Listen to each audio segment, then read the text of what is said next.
किसी ने प्रश्न किया, पहले तो जी इतने टूटते नहीं थे परिवार, आज बहुत टूटते हैं। बोले पहले महिलाएं सह लेती थी। अच्छा सह लेती थी तो कितनी पतली हो गई वो बताओ? कौन सी सुसाइड करके मरी, कौन सी आत्महत्या करके मरी, कौन सी कैंसर से मरी, सारी अच्छी खासी मजबूत तो रही। आप विचार करो, बिना सहनशीलता के दुनिया में कोई काम चल जाएगा क्या? आप किसी भी कार्य को करोगे, आप व्यापार करोगे, नौकरी करोगे, चाकरी करोगे, बताओ कहना सुनना कहाँ नहीं होता? सब जगह होता है कि नहीं होता है? जोर से बोलो। वो तो सब जगह होता है। आप प्राइवेट नौकरी करो तो वहां भी होता है, आप सरकारी नौकरी करो तो जोर से बोलो वहां भी होता है। कहे सुने बिना तो दुनिया चल ही नहीं सकती। तो ये परिवार है, ये परिवार बिना त्याग के, बिना प्रेम के, बिना समर्पण के कैसे चल जाएगा? ये इस परिवार को बनाने के लिए तो दिमाग में योजना चलनी, लेकर के चलनी पड़ेगी ना। और वो योजना क्या होगी? वो योजना वही होगी जो आपको बताया जा रहा था। मेरे बड़ों के साथ, घर के बड़ों के साथ मेरा क्या व्यवहार होना चाहिए? कायदे में तो जो लड़की सब कुछ छोड़ करके आई है, कायदे में तो उसकी सास का सम्मान उसकी दृष्टि में मां के जैसा होना चाहिए या मां से भी ऊपर होना चाहिए? जोर से बोलो। मां से भी ऊपर ना। और ये बात बताएगी कौन लड़की को? उसकी खुद की मां। वही तो बताएगी ना कि मैं तेरी मां नहीं हूं बेटी, तुझे मां आगे मिलेगी। अब सुनो, जब तक ये उपदेश माता अपनी बेटियों को देती रही कि बेटी तेरी मां वो है, उससे पूछना पहले वो है और बाद में, जोर से बोलो, हम हैं। और अगला सेंटेंस बोलती थी, अगर तू राजी खुशी आएगी तो तेरे दरवाजे खोल करके स्वागत करूंगी, और अगर तू लड़ झगड़ करके आएगी तो ध्यान रखना यहां मत आना, कहीं और चली जाना। तो लड़की के मन में भय रहेगा कि नहीं रहेगा? आज वाली गाड़ी में बिठा करके फोन हाथ में दे रही है और क्या कह रही है? जाते ही फोन कर देना, मैसेज करना रोज मुझे, सुबह सुबह तेरी कॉल मेरे पास में आ जानी चाहिए। अब वो लड़की सुबह सुबह कॉल करके बता रही है, जेठानी का मुंह ऐसे चढ़ा हुआ था, नंदन ने ऐसे मुंह बना रखा था, सास तो कपड़ों को देख करके खुशी नहीं हुई। सारी अंजना कश्यप की तरह सारी आज तक की खबर पहुंचा रही है मायके में।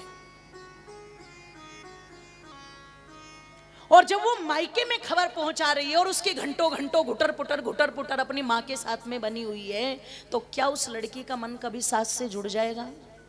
जोर से बोलो, नहीं जुड़ेगा। इन फोनों ने भी रिश्तों के अंदर, ध्यान रखिएगा, बदबू उठा रखी है। जरा सी बात होती नहीं तुरंत फोन पे, जरा सा झगड़ा होता नहीं, जोर से बोलो, तुरंत फोन पे, जरा सा क्रोध किसी को आता नहीं, तुरंत फोन पे। और एक समय तो ये था कि चलो भाइयों के पास फोन मिलाती थी, पिताओं के पास फोन मिलाती थी। आज भाइयों के, पिताओं के पास फोन मिलाने बंद कर दिए और वो 100 नंबर वाले भाइयों को फोन मिला देती है, वो तुरंत आ जाते 5 मिनट में, क्योंकि वो तो लिख करके घूम रहे गाड़ी पर, बस एक कॉल की दूरी पर। ये कहती है ये वाला भाई ठीक है, ये तुरंत आएगा। घर जुड़वाने आएगा कि तुड़वाने आएगा? जोर से बोलो, बताओ उसे क्या मतलब है? सगा भाई आएगा तो 2 बात समझाएगा, इस तरफ भी देख ले बहन, उस तरफ भी देख ले, दोनों परिवारों की ओर देख ले। उसे तो कोई मतलब नहीं ना, वो तो कहेगा देख लो जी, आपका समझौता हो तो ठीक है, नहीं तो आ जाओ फिर थाने में। आप चिंतन करना, बताओ क्या योजना है हमारे पास? उस पुरुष के दिमाग में क्या योजना है जिसके लिए वो पत्नी सब कुछ छोड़ करके आ रही है? कई जगह ये सोच लिया कि वो मेरा खाना बनाने के लिए, मेरे काम करने के लिए, और प्लस मेरी डांट सहने के लिए और मेरी गालियां सुनने के लिए। मतलब जितनी फ्रस्ट्रेशन हो मैं सारी उस पर धड़ल्ले से निकालूंगा, क्यों? ये मेरा अधिकार है। तो क्या उसके माँ बाप ने तेरे क्रोध को सहने के लिए उसे पैदा किया है? इसलिए उसके माता पिता ने भेजा था विवाह संस्कार करके। मैं कह दूं माताओं, कहने के लिए बहुत कुछ है, पर बात इतनी सी है कि जैसे छोटे से छोटे कार्य के लिए भी दिमाग में योजना होती है, वैसे ये पढ़ाई तो बच्चों को पढ़ानी पड़ेगी कि जिन्हें आप गृहस्थ में भेज रहे हो, चाहे लड़का हो चाहे लड़की हो, दोनों की काउंसलिंग तो जरूरी है कि गृहस्थ का मतलब क्या होता है, उन्हें ये बताना तो पड़ेगा। परिवार का मतलब, जोर से बोलो, क्या होता है। और परिवार समाज की महत्वपूर्ण इकाई है। अगर इस परिवार को श्रेष्ठ बना लिया तो समाज अपने आप श्रेष्ठ बन जाएगा, और यदि हम परिवार को न बना सके तो समाज भी कभी बनने वाला नहीं है। इसलिए इस परिवार को तो कहीं ना कहीं हमें श्रेष्ठ बनाना ही पड़ेगा। और जैसा कि मैंने कही थी, मैं अपनी बात को फिर दोहराऊंगी, इसमें कोई पक्षपात वाली बात बिल्कुल भी नहीं है माताओं, कि ये जो दायित्व है परिवार को परिवार बनाने का, ये जो कर्तव्य है परिवार को परिवार बनाने का, निश्चित इसमें पुरुष की भूमिका है, पर पुरुष से ज्यादा अगर भूमिका है तो वो मातृशक्ति की भूमिका है। क्योंकि पति में तो वो सामर्थ्य कम है कि वो पत्नी का निर्माण कर दे, पर पत्नी में ये सामर्थ्य जरूर होती है जो वो अपने पति का, जोर से बोलो, निर्माण कर दे। विद्योत्मा का विवाह अनपढ़ कालिदास के साथ करा दिया था, धोखे से और छल से। पर कह दूं, जब उस विदुषी विद्योत्मा को ये पता लगा कि जिसे पंडित समझ करके तूने फेरे ले लिए अग्नि के, सप्तपदी के 7 वचन भर लिए, ये तो भेड़ चराने वाला गडरिया, और वो इतनी बड़ी विदुषी, वो विद्वानों की सभा में बैठती थी। पर मैं कह दूं माताओं, अपने पति को गडरिया जान करके, मूर्ख जान करके भी छोड़ करके नहीं भागी, छोड़ करके नहीं भागी। आज वाली तो इतने गंदे गंदे इल्जाम लगा करके भाग करके चली जाती है, और कईयों ने तो, माफ करना मुझे, मैं यहाँ की बात नहीं कर रही हूँ, पर बड़ी बड़ी सिटी में आज ये हो रहा है, कईयों ने तो इसको धंधा बना लिया। 3-3 जगह विवाह कर लिए, और कहीं से 15 लाख, कहीं से 20 लाख, कहीं से 25 लाख लेती हैं, और फिर दूसरा विवाह करवाती है। फिर दूसरे के साथ भी 2-4 महीने रही, फिर वहां से 20-25 लाख का केस किया, और फिर तीसरी जगह बात चल गई। कईयों ने तो धंधा बना लिया इसको। आप सोचना, वो विद्योत्मा उसको छोड़ करके नहीं भागी, अपितु उसने संकल्प ले लिया कि जिस समाज के तथाकथित ब्राह्मणों ने इससे मेरा विवाह करवाया है तो कोई बात नहीं, इसे विद्वान बता करके विवाह करवाया ना, ये विद्वान नहीं है ना, कोई बात नहीं, मैं इसी मूर्ख को विद्वान बना करके छोड़ूंगी। जब तक ये विद्वान ना बने मैं चैन की सांस नहीं लूंगी। विद्योत्मा ने संकल्प किया तो भेड़ चलाने वाले कालिदास को मेरी माताओं महाकवि कालिदास बना दिया, छोड़ करके तो नहीं भागी वो। इसलिए महिलाओं पर जिम्मेदारी बहुत ज्यादा है।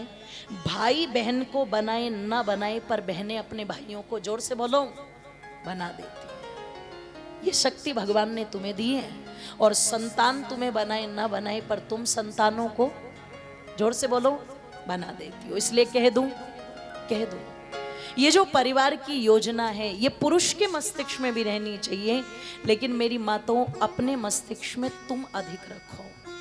और जब तुम परिवार का निर्माण करने में सक्षम हो ना, तो तुम समाज को भी बना सकती हो, राष्ट्र को भी बना सकती हो। इसलिए कहा क्या कि तुम घर को, तालियों को खोल भी देना और बोल भी देना, कि तुम घर को स्वर्ग बनाओ रे भारत की नारियों, तुम घर को स्वर्ग बनाओ रे भारत की नारियों, भारत की नारियों, भारत की नारियों, भारत की नारियों, भारत की नारियों, तुम वैदिक, तुम वैदिक, जय हो, तुम वैदिक धर्म निभाओ रे भारत की नारियों, तुम वैदिक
ऋषियों की भूमि भारत हो चुका है बिल्कुल गारत।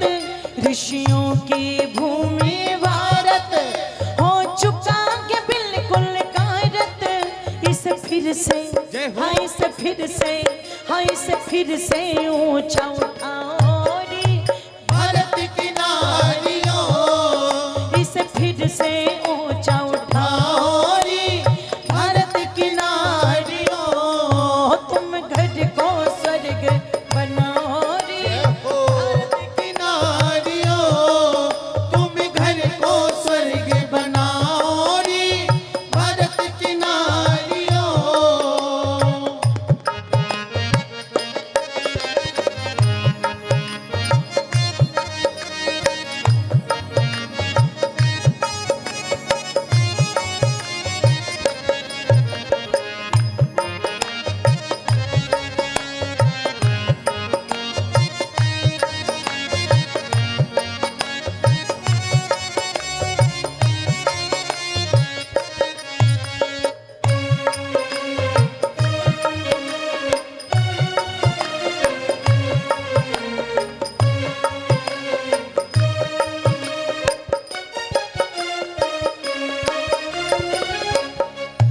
तुम राम भरत की माता अब जागो भाग्य विधाता।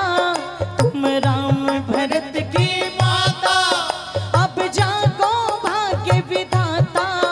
तुम राम भरत की माता अब जागो भाग्य विधाता। वीर थाना जय हो। वीर थाना वीर थाना समय गवाओ रे भारत की नारियों। वीर थाना समय गवाओ रे भारत की नारियों।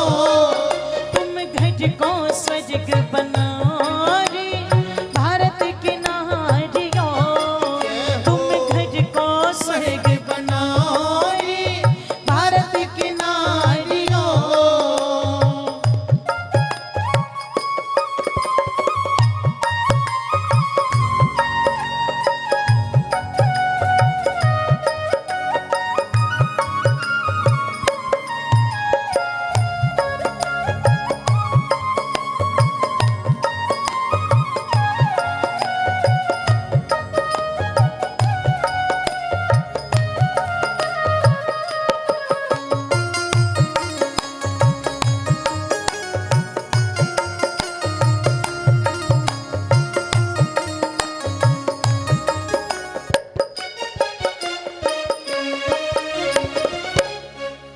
अर्जुन तुमने ही पाला जो था बलवान निराला। अर्जुन तुमने ही पाला जो था बलवान निराला। अभिमन्यु जय हो। अभिमन्यु जय हो। अभिमन्यु को दिखलाओ रे भारत की नारियों, अभिमन्यु को दिखलाओ रे भारत की नारियों। ओ तुम घर को स्वर्ग बनाओ रे भारत की नारियों। तुम घर को स्वर्ग बनाओ रे भारत की नारियों। कहता है कवि कि अर्जुन जैसी संतानों को तुमने ही पाला है अपनी गोदी में। कृष्ण तुम्हारी ही गोदी में खेले, राम जी तुम्हारी गोदी में खेले।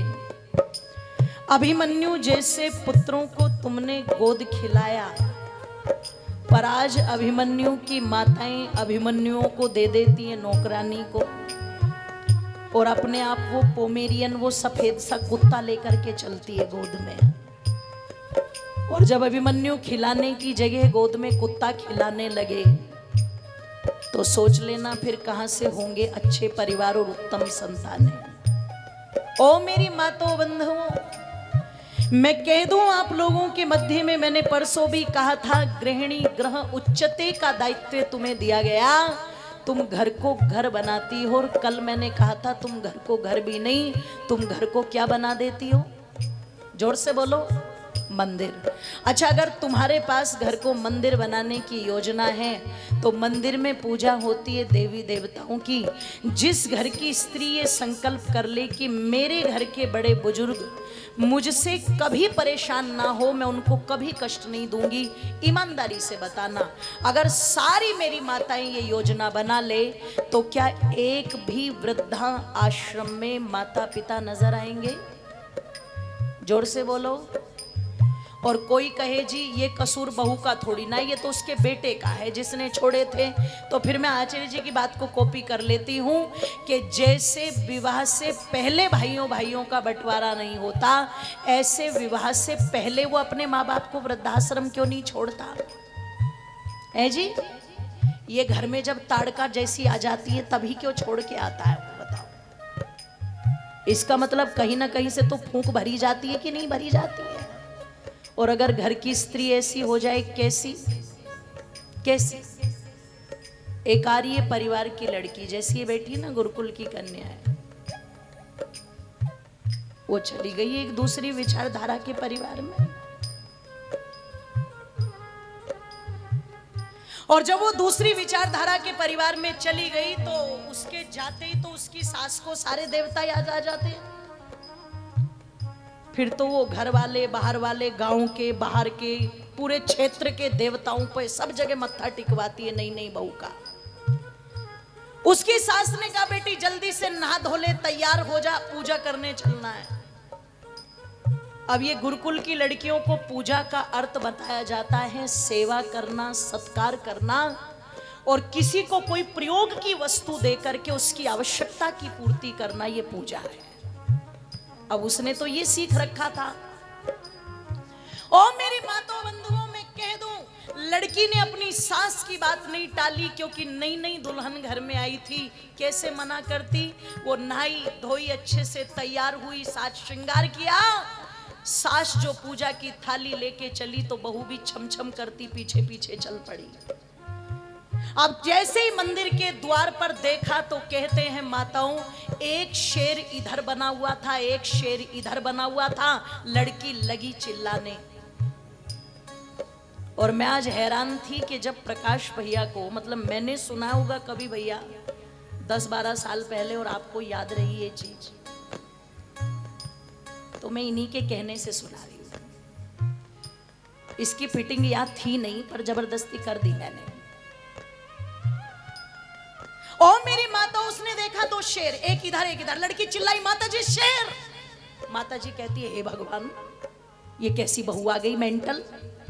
बता तो रहे थे गुरुकुल की पढ़ी हुई है, आचार्य है, इसने शास्त्र पढ़े, इसे इतना भी नहीं पता ये शेर पत्थर के हैं। उसने कहा बेटी क्या हुआ तुझे, घूंघट थोड़ा छोटा कर ले, देख पत्थर की है ये। उस शेर के पास गई माता जी, उसके जबड़े में हाथ डाल के कह रही है देख पत्थर का है ये, खा थोड़ी रहा है, चल आगे।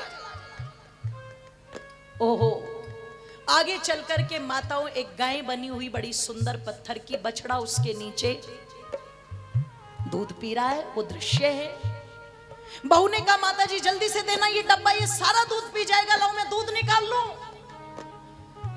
पड़ोसन ने कहा बोबो फूट गए तेरे तो भाग। ये तो गुरुकुल की बता करके कोई बावली तेरे पल्ले बांध दी इन्होंने, इसे पता ही नहीं। बताओ ये पत्थर की गाय ये दूध देगी क्या? सास ने कहा क्यों मेरी किस्मत फोड़ रही है बेटी, क्या हो गया तुझे? कोई ओपरी पराई तो नहीं हो गई, कोई भूत भात तो नहीं चिपट गए तुझे? अरे जैसे वो शेर पत्थर का, ये गाय भी पत्थर की है। और जैसे पत्थर का शेर खा नहीं सकता, ऐसे पत्थर की गाय दूध भी। जोर से बोलो, पता है आपको? इतना पता है ना या नहीं पता? अगर नहीं पता तो कल सारी मेरे साथ आगरा चलना।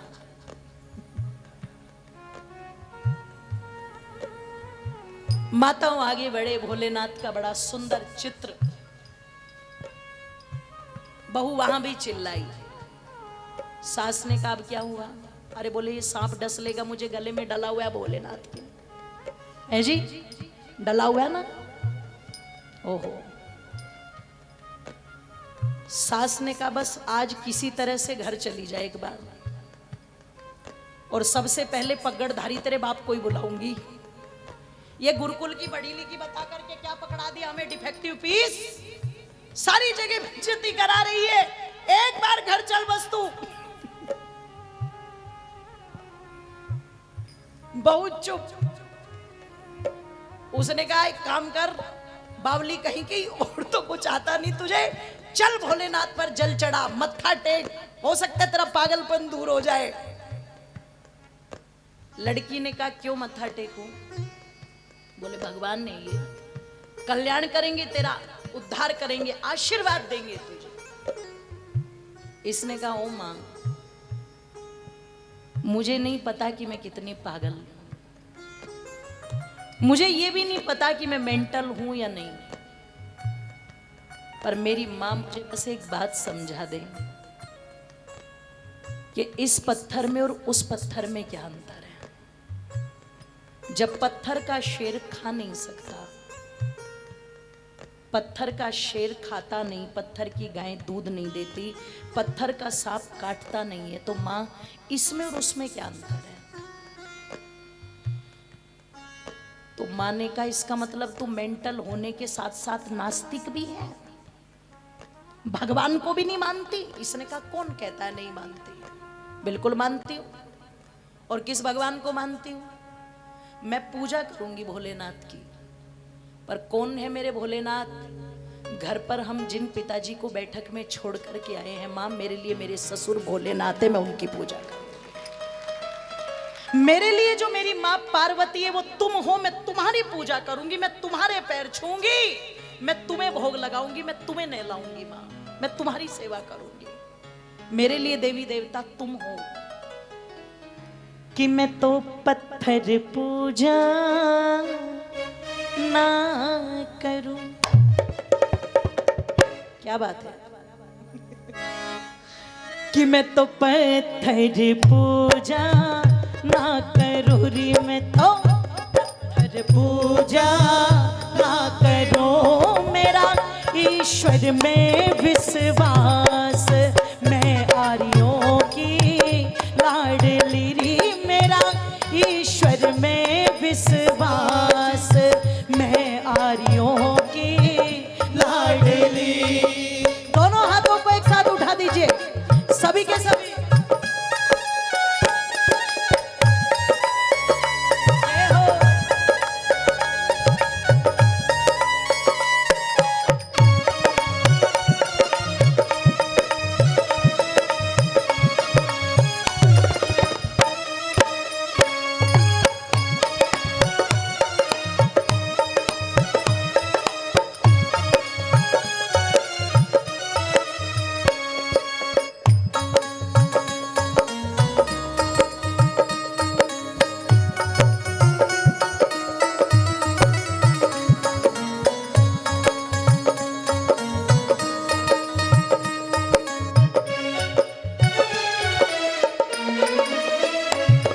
मैं तो गुरुकुल पढ़ के आई रे, मैं तो गुरुकुल पढ़ के आई रे, मैं तो गुरुकुल पढ़ के आई रे, मैं तो गुरुकुल पढ़ के आई रे, मैंने किया आचार्य पास, मैं आर्यों की लाडली, मैंने किया आचार्य पास, मैं लाड़ियों की लाडली, मेरे सास ससुर मेरे देवता रे, मेरे सास ससुर मेरे देवता, मेरे जेठ ससुर मेरे देवता रे, मेरे जेठ ससुर मेरे देवता, मेरी देवी जिठानी सास,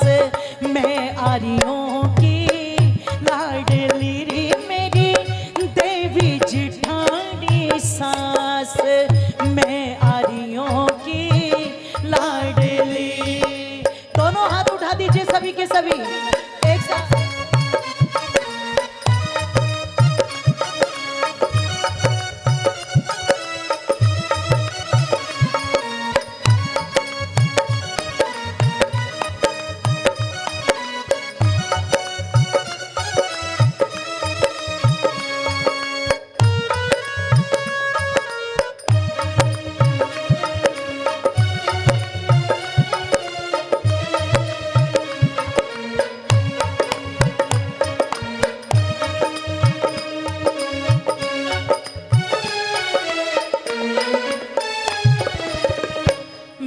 संध्या दोनों समय करूं जी, मैं तो संध्या दोनों समय करूं, मैं तो संध्या दोनों समय करूं जी, मैं तो संध्या दोनों समय करूं, मैं तो हवन करूं री बारामास, मैं आर्यों की लाडली, मैं तो हवन करूं री बारामास, मैं आर्यों की लाडली, मेरा ईश्वर में विश्वास, मैं आर्यों की लाडली, मेरे घर में शराबी ना घुसे, मेरे घर में शराबी ना घुसे, मेरे घर में शराबी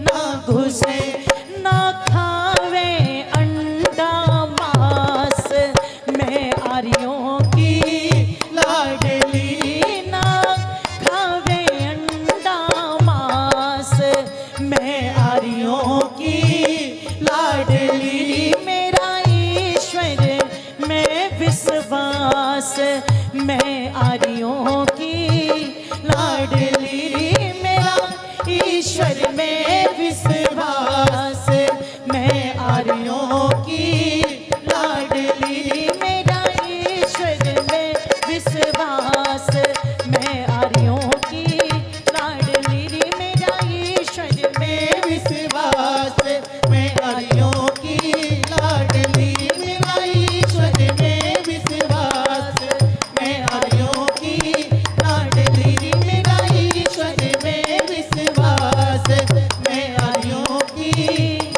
लाडली।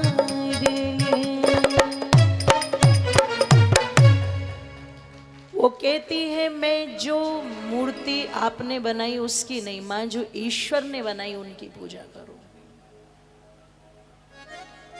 और मुझे ईमानदारी से बताना, एक बहू तो वो है, क्यों माता, जो भगवान शंकर पर जल चढ़ा रही है और ससुर जी प्यासे तड़प रहे हैं। एक बहू वो है जो जानती है कि भगवान शिव को तो आवश्यकता नहीं जल की, क्योंकि उनकी तो जटाऊ में ही क्या है, जोर से बोलो, तो वो तो जल का स्रोत लेके बैठे, उन्हें जल की आवश्यकता नहीं। लेकिन मेरे जो सास ससुर हैं उन्हें आवश्यकता है, तो मैं उनकी आवश्यकताओं की पूर्ति करूं। तो बताओ कौन सी बहू चाहिए आपको, कौन सी चाहिए? सास ससुर वाली चाहिए? तो तुम्हें चाहिए पहले तुम तो बन जाओ, पहले आप बन जाओ। आगे वाली तो बिल्कुल अभी अभी बैठी है, बोले नहीं ऐसी चाहिए, अभी पहले तुम्हें बनना पड़ेगा, फिर मिलेगी तुम्हें ऐसी बहू। और तुम सोचो कि हमें सीता चाहिए और तुम ताड़का बनी रहो, तो नहीं होगा ये। तो आइए, ये जो परिवार है ये योजनाओं से बनते हैं, और वो योजना भी हमारे मस्तिष्क में पहले से होनी चाहिए। और जैसा कि मैंने कल भी कहा था, आपकी उस योजना को अगर कोई साकार कर सकती है तो वो है संस्कार विधि। संस्कारों को अपना करके निश्चित ऐसी योजना हमारे मन मस्तिष्क में जन्म लेगी, जिससे एक उत्तम परिवार का निर्माण होगा। इन्हीं शब्दों के साथ वाणी को विराम। कल जो मैंने 10 मिनट छोड़े थे, आज मैंने हिसाब किताब बराबर कर दिया। वो 10 मिनट मैंने उल्हे लिए अपने, छोड़ के नहीं जा रही हूँ मैं बिल्कुल भी आप पर। तो आपने शांति से सुना, बहुत बहुत धन्यवाद। इति ओम शम। बहुत बहुत आभार दीदी जी को। संस्करणम गुणंतर्धानम इति संस्कारः उच्यते। बुराई के जगह में अच्छाई को प्रतिष्ठापित करना संस्कार कहलाता है।